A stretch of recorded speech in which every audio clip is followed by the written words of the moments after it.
All right, now we're going. I'm talking about Gerald David Shine, who was described as the best friend to Robert Ten Broeck Stevens, who was Secretary of the Army, whose father founded J.P. Stevens Corporation, textile giant. They're described as his best friend. Gerald David Shine, his family owned the Ambassador Hotel where Bobby Kennedy was with him. Now, Gerald David Shine's sister, Renee Shrine, married Henry Crown's son, Lester Crown. Oh, by the way, I don't know if I said that. Henry Crown was part owner of the Hilton Hotel by way of his ownership of Flamingo. He was also part owner of Rockefeller Center and also probably the top stockholder of General Dynamics. Now, there's a whole massive story I've written and researched about the connections of General Dynamics and the Kennedy assassination, and I'll just cut to the chase. I'm not going to get into it. It's a 3-hour-long story. But General Dynamics in 1963 was headquartered where? Rockefeller Center, right? Right next to what? 10 Rockefeller Plaza, which was Eastern Airlines, and David Ferry worked for Eastern Airlines. And then if you cross 6th Avenue, you go down towards Times Square, you got the Vanderbilt, which was the Vanderbilt Theater owned by the Rockefellers, now long demolished. Rockefellers just put up a 40-story building there, Rockefeller Development Group, which I believe Rockefeller Development Group, I believe, operates out of the Eastern Airline building. If not, they operate out of the former Time Life building. So did you get all that? So Henry Crown's part owner of Rockefeller Center. His daughter marries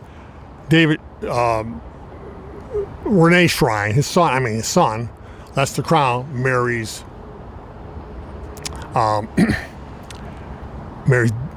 Gerald David Shine's sister, Lester. Her name was Renee Shrine Crown. Now she has so-called philanthropy. If you go to Syracuse University, there's the Renee Shine Student Activity Center. Okay, if you look across the street, you're going to see a big old building. And I'm at the Syracuse campus now because there was these titans that built these universities.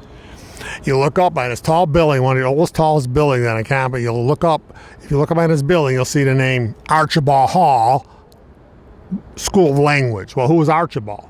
Archibald was one of John Rockefeller's closest business partners at Standard Oil. Now, if you go behind that building, if you go in the back of Archibald Hall, now this thing about Archibald Hall and this thing about languages is huge.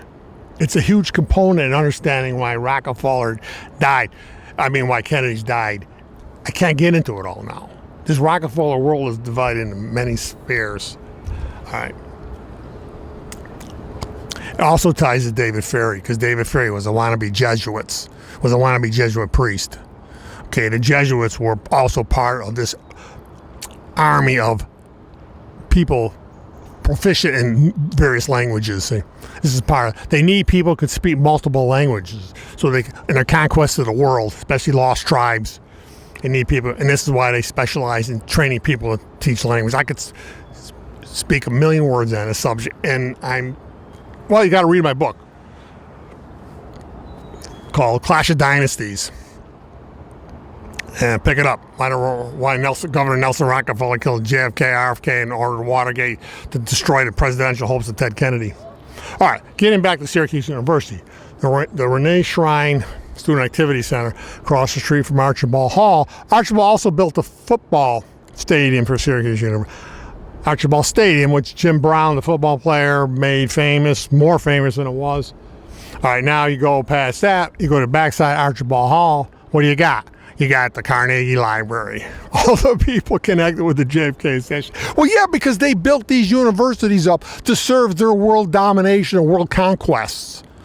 Now, if you go into the Carnegie Library and then you go into the front foyer, there's sculpture there, and the sculpture was made by an artist. Her name was Huntington Hyatt. Her first name slips me right now. I'm sorry. There's so many names.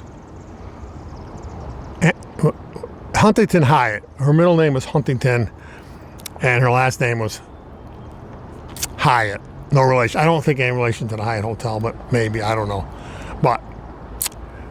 But she is related to the Huntingtons. Were business partners of the Rockefellers, and he was involved in the railroad business. And actually, the Rockefellers, when they moved into New York City, they moved on 54th Street, and I think it was 1054th Street, and it was a house owned by Huntington. The Huntingtons owned it, and the Rockefellers bought it from his younger widow. And David Rockefeller wrote about it in his memoirs how when they walked, she had the whole interior decorated in plush red everywhere, crimson red. I don't know. Anyway, David Rockefeller long remembered that red. But anyway, I think it's Ann Huntington High. I should Google it. I didn't bring my phone with me. I think it's Ann Huntington Hyatt, and they have some kind of a garden down in New Orleans, North Carolina, South Carolina, along the border there. And she designed this garden. It has a lot of her sculpture. I'm not even going to take an attempt at the name. I do know offhand I can't think of it. Whew, wow. Where am I now? The story goes on and on and on.